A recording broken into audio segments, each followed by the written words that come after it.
actually take a chance at Mike Tyson not being able to do what he used to do. Because that's what he's doing. The gamble is, like, there's not a chance in hell that Jake Paul would survive. Joe Rogan just outright exposed Jake Paul's fight contract with Mike Tyson. And trust me, what he revealed makes this fight sound less like a boxing match and more like a Netflix drama with a 6-season renewal. I think $20 and $40 million.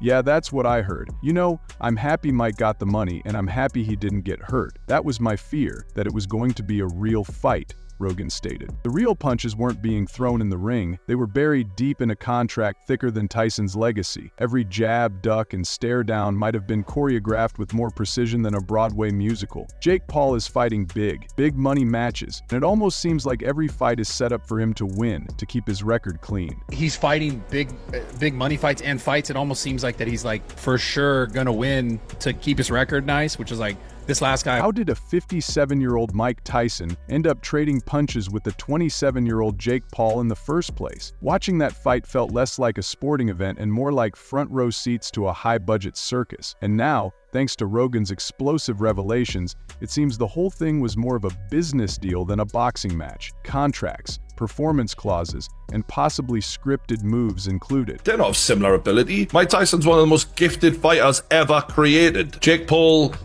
who knows how good he is? He fought one actual boxer and he lost that fight. We don't know how. On one side, you've got Mike Tyson, boxing's most feared heavyweight and a living legend whose name alone commands respect. On the other, Jake Paul, social media's ultimate disruptor turned boxing's biggest wild card. When this fight was announced, it wasn't just boxing fans who were stunned. The entire internet exploded. How could this even be real? Jake Paul is fighting Mike Tyson, and I gotta know, you know, like he's a lot younger, he's half his age, and he's training around the clock for the last few. People couldn't wrap their heads around it. Tyson, a man who built his career crushing opponents with ferocious power, was now stepping into the ring with Jake Paul, a YouTuber turned boxer with a knack for making people hate watch his every move. It felt like a crossover event straight out of a Hollywood script. And that's where things get really interesting, because some people think it actually was a script. Jake Paul versus Mike Tyson.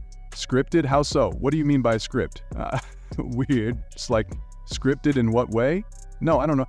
I actually really like Jake Paul. It just seems odd, bro.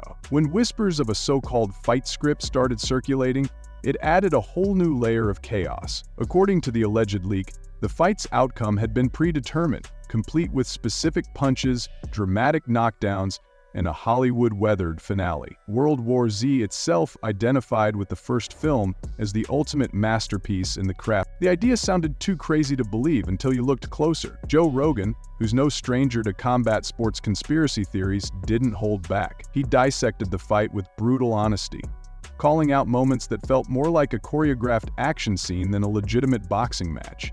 His take? If there was a script, they sure stuck to it in some suspiciously accurate ways. No, I don't know. I actually really like Jake Paul. It's just odd, bro. The timing is the timing. I mean, it's obviously odd. He fights two no-names, beats them both. Well, the whole Jake Paul thing is like... But this wasn't the first time celebrity boxing faced accusations of being more WWE than WBC.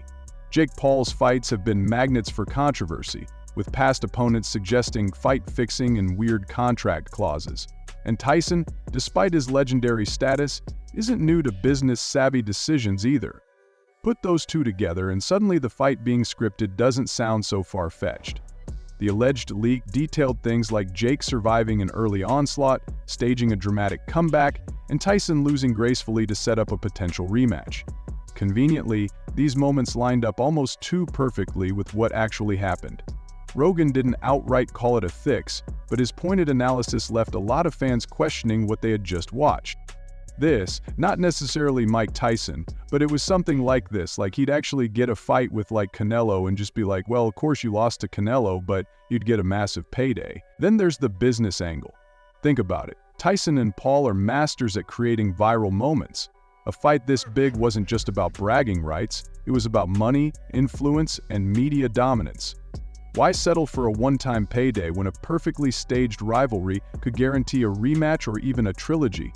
Pairing Jake Paul with Mike Tyson wasn't just a fight. It was a calculated business move designed to dominate headlines and break pay-per-view records. Many hardcore boxing fans hated every second of it. To them, the whole thing felt like a circus, a freak show that mocked the sport they love.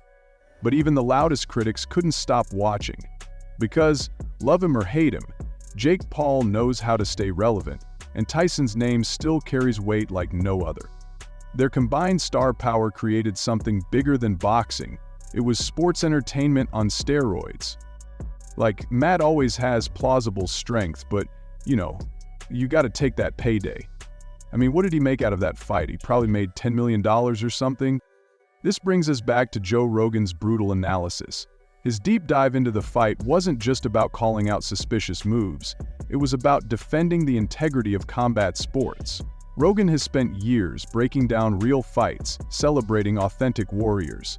Seeing a fight that looked staged didn't just disappoint him, it struck at the heart of everything he stands for. Was it all just a clever marketing stunt? Or was it a legitimate fight that looked too cinematic to be real? Maybe the truth doesn't even matter. Tyson versus Paul wasn't about winning or losing. It was about dominating the cultural conversation. And in that sense, whether scripted or not, they both won. When Jake Paul and Mike Tyson squared off, it wasn't just a fight. It felt like a scripted blockbuster. The bout was packed with almost two perfect moments, prompting fans and experts alike to ask, was this real boxing or a Hollywood production? That's not what boxing is about, is it? It's about two fighters of similar ability, training really hard, finding out who the better man is. They're not of similar ability. Mike Tyson is one of the most gifted fighters ever created. Seeing him lose in this way was the saddest thing for boxing fans. I never imagined Mike's legacy being torn apart like this. Jake Paul's resilience also raised eyebrows. His ability to absorb punishment seemed almost superhuman, especially against a puncher like Tyson. Critics pointed out that Paul, despite his limited experience, managed to stay composed under pressure, using defensive tactics far beyond his known skill set. Joe Rogan himself found this suspicious, calling out moments where Paul's survival seemed unnaturally well-timed. The analyst broke down the fight in detail, highlighting Tyson,